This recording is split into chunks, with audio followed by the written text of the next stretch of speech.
So to slowly wrap things up, let's talk about the movie deal.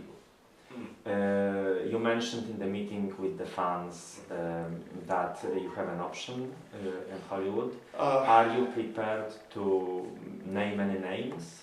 Well, I will say that the studio involved is Evergreen. They are they're fairly new. They are focused heavily on really cutting edge CGI and 3D productions. It would be their first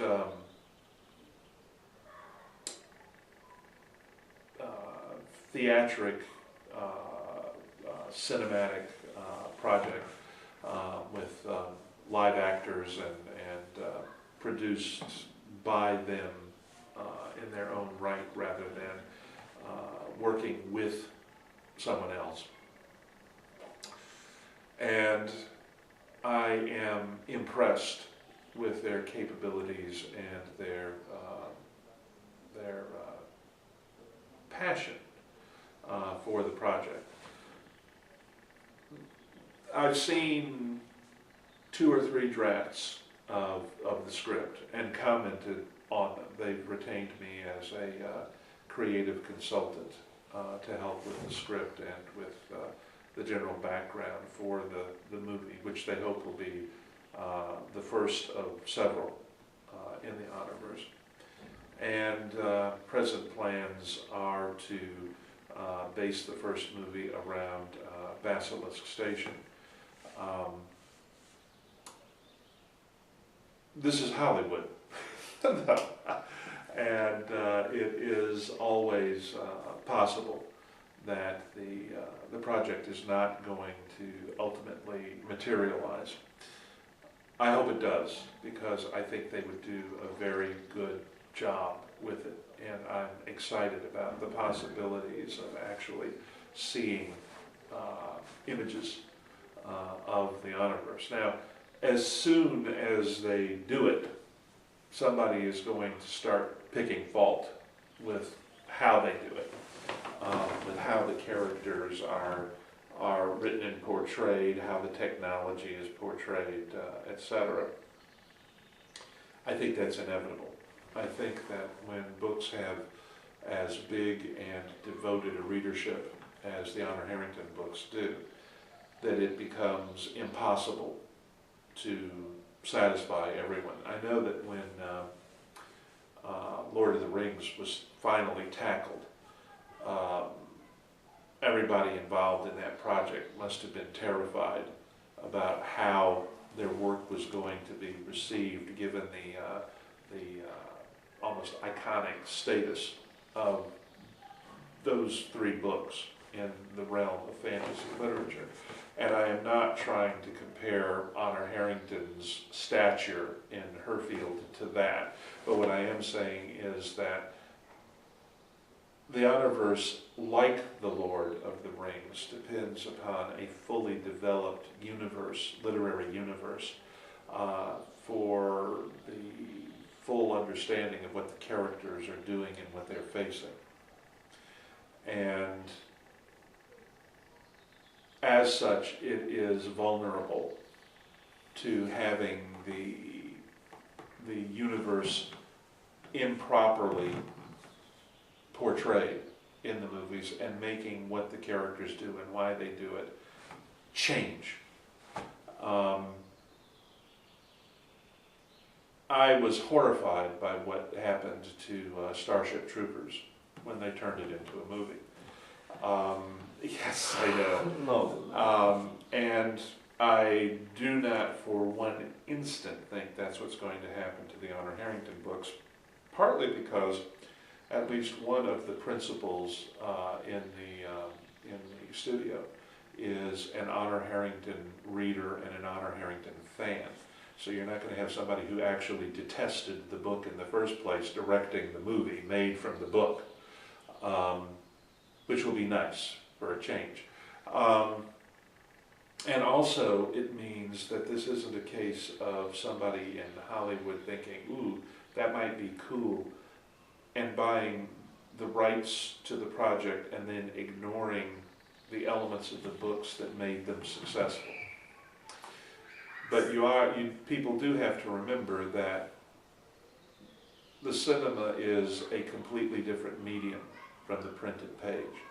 There are different storytelling conventions, there are different techniques, and there are different limitations and advantages.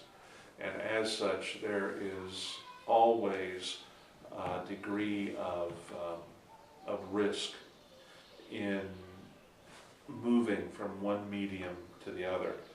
And in addition, I would point out that in a movie format, you have around 90 minutes to do the entire production. And that if you have a novel that runs to 200,000 words, there is no way in the world that you can incorporate all of the aspects of the novel into a presentation of less than 200 minutes. So some changes are inevitable, and the object is to end up with changes which are true to the book, whether they are completely in agreement with the book or not. I think readers will forgive you a lot in a movie if the people are still who they're supposed to be, even if the storyline may be a little different, if you see what I mean. Yes, and to expand on the time constraints of the movie, were you never tempted to start, maybe, of course it's not completely up to you because you have to wait for offers, but were you never tempted to instead go into the direction of a mini-series along the lines of something like the Game of Thrones now on HBO? I would have been very open to the possibility. The problem is that unless you happen to have a few dozen $1 million of your own lying around somewhere, the method, the venue chosen for a cinematic rendition of written work depends on what the producers think is the best thing to do with it, not the author. I mean, an author could say, oh, no, I will not sell you my book unless you promise that we will do it in thus and such a way. That's one way to make sure that it never gets made into a movie or a miniseries. That doesn't mean that the author does not have a perfect and valid right to consider who is making the offer and what they intend to do with it. But it does mean that he has to bear in mind that the people offering to produce an electronic cinematic version of his novel, no matter how much they love it, they have to do it in a way that will be economically feasible. And that means they are going to have their own ideas on should it be done in a single release, should it be done in a mini-series, should it be done as a television series, should it be done as an anime series, and the author has to work within those constraints. They really want to do as much as possible of the Honorverse, using the novels as the basis, and doing a series of movies, which I think would be really, really cool. Hopefully it's not going to turn, and I don't think it will with Evergreen, turn into something like the James Bond franchise, where they basically used the titles and kind of jacked them up and then ran a totally different plot line in underneath them. And I don't think for a moment that that's what these people intend to do. If I did, I don't think I would have taken their offer on the option. And the last question, your remaining series, so the Multiverse, the Prince Roger series with John Ringo, and Dayhack. Anything planned? Any hopes for new books, continuations, wrapping up? Assuming, and Sharon, as my wife Sharon likes to say, in my copious free time, I have plans for 2 additional books at least in the Dayhack series, 2 more books in the Path of the Fury universe. There are at least 2 more to come in the Hell's Gate. Well, I think of them as the Multiverse series. We've had some problems there because of Linda's health problems and some other issues, and we are hopefully coming up with a way to work around that, which should mean the 3rd book in that series coming along sometime in the next couple of years. Although exactly where and when it will fit into the schemata here, I don't know. We have the young adult series that began with A Beautiful Friendship, which, by the way, won the Hal Clement Award for Young Adult Science Fiction for 2012. The 2nd volume in that series, collaboration with Jane Lindskog, is scheduled for any day now, and we're working on the 3rd book right now. Let's see, moving right along. Prince Roger. Oh yes, Prince Roger.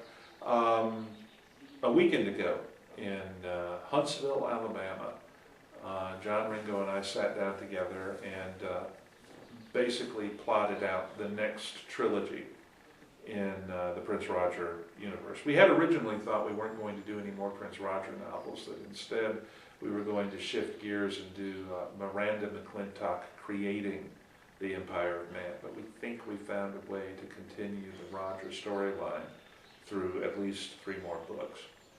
And then we'll see where we go from there. It should bring the Roger storyline to at least a resting point where people are not going to be demanding to know where the next book is. And it is probable that Tim Zahn and I will be doing a collaborative trilogy set in the Honorverse about 400 years before Honor Harrington's birth, at the time that the Manticore wormhole junction is being discovered, and what happens in that immediate time period. Tim is doing a short story slash novella for the next Honor Harrington anthology, which is set in that time frame. And he and I have been talking about how it could be expanded into a complete series that would give us a look into that. I think of it as sort of my version of Annie McCaffrey going back and doing Moretta's Ride in the Perm novels. In a sense, A Beautiful Friendship is going back and looking at the origins of the Star Kingdom. And then my work with Tim would be about a midpoint between that and Honor Harrington's time, to give you, to work with the spectrum of Manticoran history along the way. Basically a point when Manticore is put on the galactic map because of the war. In A Beautiful Friendship, Manticore is Denmark, okay? A rich, peaceful little kingdom that just sort of you know, it's a good place to live, but it's not exactly one of the great galactic powers. And some people will later look back at it and say it was so much better then when we didn't have this wormhole junction. We didn't have to worry about, you know, the Havenites coming and taking it away from us, and we didn't have these stupid Mason alignment guys coming in here and blowing everybody up. But you can't put the genie back into the bottle. So this would be a way of looking at Manticore's progress from we just colonized the planets to the point at which this one star system is basically threatening to remake the entire galaxy. If you stop and think about it, the Star Kingdom of Manticore has already demonstrated that what the Mason alignment has in mind is possible, because the Star Kingdom of Manticore has already created a situation which is radically changing the entire galaxy, even though a lot of the galaxy still isn't aware that it's happening. If my own personal belief is that if the Mason alignment had never existed, the Star Empire of Manticore would still have found itself at war with the Solarian League within the next 40 or 50 years. Simply because of the corruption within the Solarian League and the way that its interests would be colliding with those of Manticore. When people look at it and say, oh look, you know, the Mason alignment has maneuvered this war, created it out of whole cloth, I don't think that's really true. I think that they judged which way the tree was likely to fall when it was cut down and started leaning their weight to make sure that in the fall it went their way. But the Mason alignment's analysts, basically, looking at the rise of Manticore, the fact that Manticore did not go down when the Havenites hit it, have realized probably from fairly early in King Roger's reign that Manticore was going to turn into the fulcrum, that everything was going to revolve around. And as I say, I think that would have happened even without the Mason alignment. Although we will discover that the Mason alignment had a little to do with the creation of the People's Republic of Haven in the first place, because they always viewed the real menace coming out of that neck of the woods as Haven, not Manticore, until quite late in the game. Haven was the primary target of the Mason machinations and maneuvers in the Haven quadrant, Haven sector, from the outset. And they simply never realized that in attempting to cripple the original Republic of Haven, they were going to create the Manticoran alliance and the huge shift in the military paradigm that Manticore has represented. So it's going to be interesting to me to see how it all comes out in some respects, because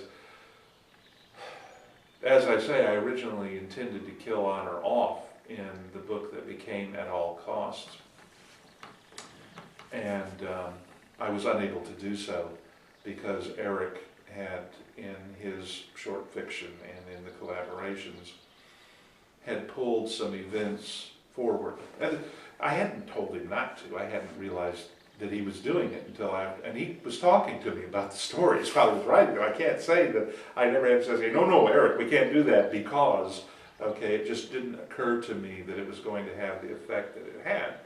But the effect that it had is that originally Honor was supposed to die, very much in the mode of Horatio Nelson. And her last words were to be a message to Elizabeth For God's sake, let it end here, with the defeat of the Havenite attack on Manticore. And Elizabeth, because of her love for honor and her shock at what happened, would have been done effectively what she did in Mission of Honor, but with either Alistair McKeon or Michelle Hinkey as her honor. And a peace would have been arranged between the two star nations. And then the Mason alignment would have appeared on the scene 25, 30 years later, when Honor's children would be old enough to be where Honor was in Basilisk Station in dealing with the Mason alignment. Well, because Eric had pulled stuff forward, I didn't have enough time for the kids to grow up. And so, and I won't pretend that it broke my heart to not kill Honor Harrington, because I knew from the very beginning that killing her would be a high-risk move for fans who would come looking for me with pitchforks and ropes and things. And that was before I realized how popular she was actually going to turn out to be. But I genuinely think that I would have gone ahead with my original plan, which flipped her role and Alistair McKeon's at the Battle of Manticore, if it hadn't been for the fact that Eric had inadvertently pushed things too far forward. The problem that I have now, though, is that everything the Mason alignment is up to was supposed to be only gradually rising into view of the galaxy at large during that 25, 30-year period. And now I have to kind of on the fly reassemble what the alignment is doing, which means that I've had to make some changes in its original strategy. And so, in a way, I'm back closer to where I was at the beginning of the entire series, in that, like the readers, I have to write the books to find out exactly what happens. And that's kind of a nice feeling after all this time. It also means, though, especially with the three plot strands that I'm following, that I have to be much tighter in terms of planning the timeline out and making sure that events are pegged to the right places and that they happen when they're supposed to happen and how they're supposed to happen. So that's essentially, I know I've wandered here, but I think that covers all of the existing series and where I am on them, because we talked about Safehold, so we talked about what I have in mind for the multiverse, for Bazel, for Roger, for Dahak. People want me to do sequels to the Apocalypse Troll and to the Excalibur alternative, and I'm like, yes, I need to do another series. I'll get right on that. And then there's Out of the Dark with Tor, which I had intended as a standalone, but which Tor sees as the first volume in another series. And I can actually see how to make that work, but it's another project to factor into the available time. I do about 1.5 million words a year, which is roughly the equivalent to 3 novels and 2 anthologies. The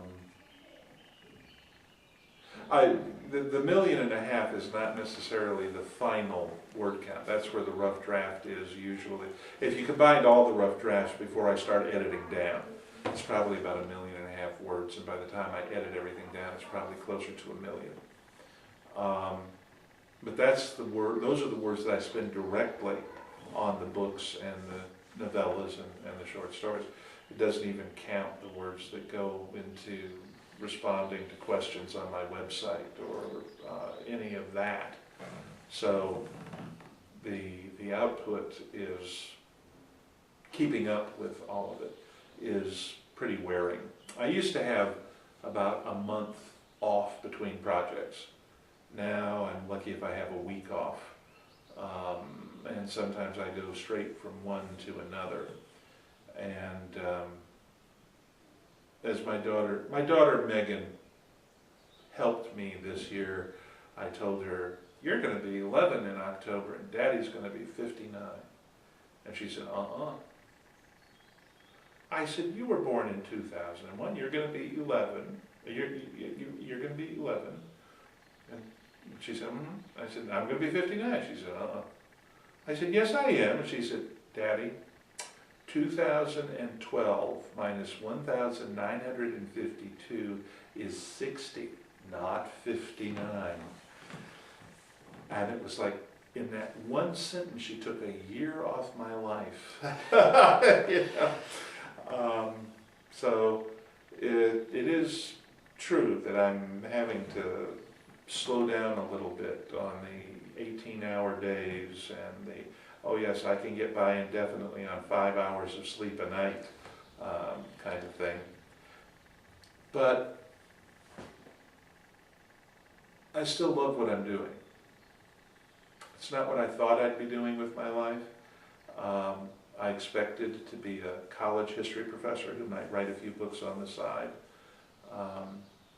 And sometimes I miss that college professor. I think I would have been a good one, but at the same time, man, how do you complain about being allowed to spend your life doing something that you love doing, and people actually pay you for it?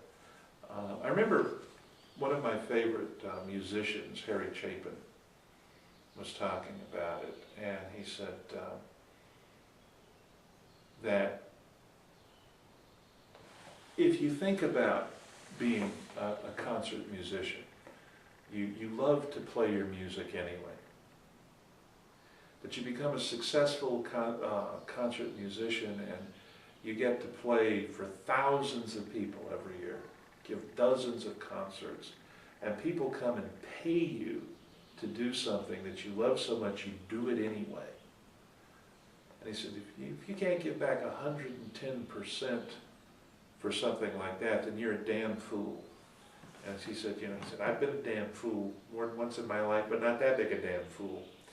And he's right. One of the things that conventions and interviews like this reflect is the fact that I have been privileged to have thousands of people share my books and care enough about the characters in them to want to know what happens next. And by their support in buying those books, I've been able to go on working on what happens next for over 20 years now. That's a gift that not everyone is given, and it's one that I am very much aware of, and one that I'm very grateful for. And it's one reason why I try to accept invitations to conventions and spend time with the fans who care enough about my books to invite me to come to their house and talk about them with me. It doesn't get a whole lot better than that. Thank you very much for the interview. Thank you for visiting Poland and giving us this opportunity to interview. Thank you very much.